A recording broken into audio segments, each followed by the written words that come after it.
Rent a Girlfriend is the type of show that only comes around once in a lifetime. Truly, I don't think there's a single anime or manga like it. A story so perfected, a craft so mastered. So simple, yet so clever. A sensation loved and hated, but most importantly, it's known.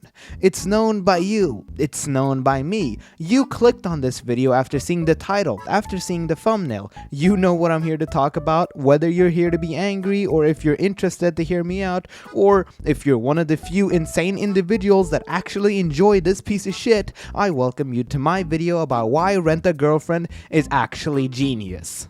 So, for the two of you in the audience that don't know what Rent a Girlfriend is, honestly, the title says it all. This loser pays for this girl to pretend to be his girlfriend. Yeah, that's about it. We somehow stretched this for 400 chapters, but we're still here today talking about it, so using the word stretch feels kinda wrong, doesn't it? How has Rent a Girlfriend managed to maintain relevance for this amount of time in an era where even sensations like Jujutsu Kaisen get rushed to a conclusion? How has Rent a Girlfriend been able to enjoy not only a manga run of this length, but also 4 seasons of anime? These questions really bugged me. Can we really call Rent a Girlfriend a bad story when it manages to be this successful? How I measure what a good story is by asking myself 2 questions. First of all, what does this story want to do? And second of all, how successful is this show at reaching this goal? The reason you kind of have to ask yourself these questions is because different shows have different goals and different vibes and outcomes and genres that they're shooting for. How do you rate something like One Punch Man against something like Neon Genesis Evangelion? If you rate them as action or comedy shows, One Punch Man of course wins out since Eva isn't really trying to be a comedic action show, but if you instead rate these as psychological dramas, then of course Evangelion is the better show. So when rating a show, you kinda have to consider what this show is trying to be. You can then correctly assess how successful the show is at reaching that goal. So, what is Rent a Girlfriend trying to be? Some would say a romance, others might say slice of life, or maybe comedy. But to me, Rent a Girlfriend is something completely else. Rent a Girlfriend is pure and unfiltered rage bait. And I'll explain exactly what I mean by this. If we go back in time and take notes of times where Rent a Girlfriend was at its most notable, a few different events come to mind. We have the pool incident, the detailed bra, the period, and last but not least, the quote-unquote ending. Now, when I put all of these together, you kinda start to see it. Having this happen once is one thing. Twice, it's a coincidence. But we are now up to 4 different outrageous events that lead to the internet as a whole remembering that this manga exists. These moments are such perfect examples of being so out there, people simply have to talk about them. How do you read a manga and see a full 2-page spread of the main heroine talking about being on her period without talking about it? Now, let's really dissect this page. Let's look into the composition here. This is a gorgeous artwork. This could easily be a full print. The background, the details, even on the clothing and Chizuru's face, only for this teeny tiny speech bubble to be added on top, with the most outrageous possible sentence. I'm on my period.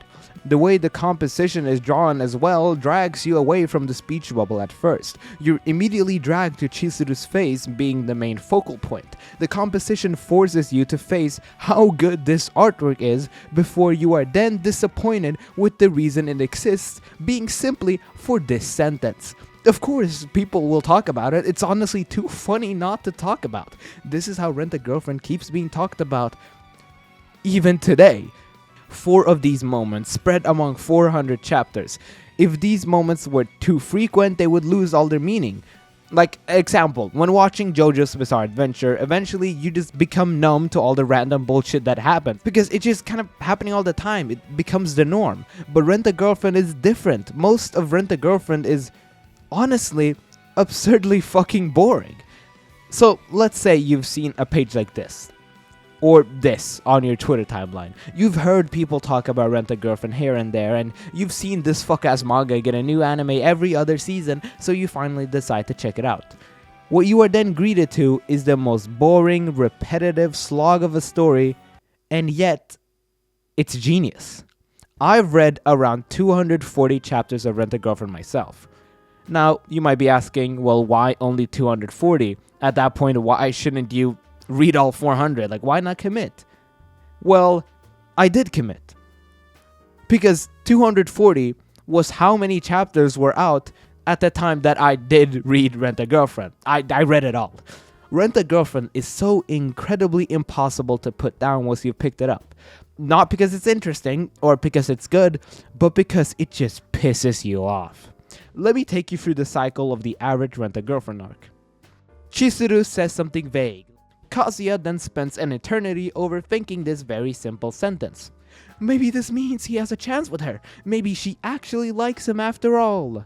He builds up courage to try to make a move on her for a few chapters. He then finally bumps into her somehow, some way, and then they start talking. And then right before he's finally about to make his move, the chapter ends. You then turn to the next chapter, thinking to yourself, will something finally happen after all this waiting? But no, nothing ever happens. And then we restart the cycle. This is the cycle of Rent a Girlfriend, a cycle near impossible to get out of. Because at the start of every loop, despite your better judgment, there will always be something in your brain telling you that this time, it will be different. This time, surely something will happen. Come on, you can't make a manga where nothing ever happens, right? You can't make a manga where the characters never grow or change. Crazy. Right? The first time somebody told me that. In the end, it never is different.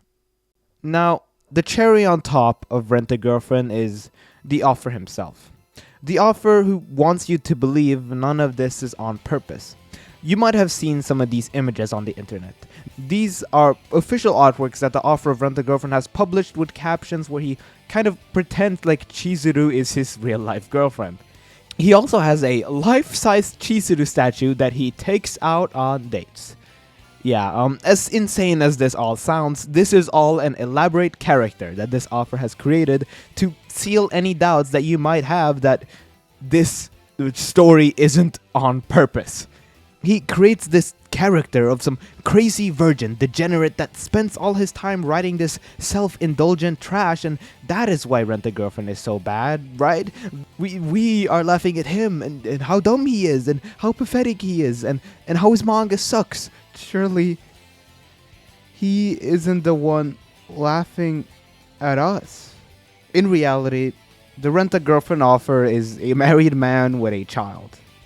He has said himself in interviews that he personally doesn't even find any of the characters in Rent a Girlfriend attractive. He's just a normal guy cashing in on all of the attention he gets from writing the most infuriating yet iconic manga, honestly, ever. And cash in he does, as Rent a Girlfriend has reportedly sold over 13 million copies. As much as we always thought we were laughing at Rent a Girlfriend and its creator, in reality we were just all continuously falling for his rage bait and letting him cash in all these years. And that is why, despite it all, Rent a Girlfriend is truly genius. Wait, where are you going? Your time is up. My time is up? Okay, wait. Hold on.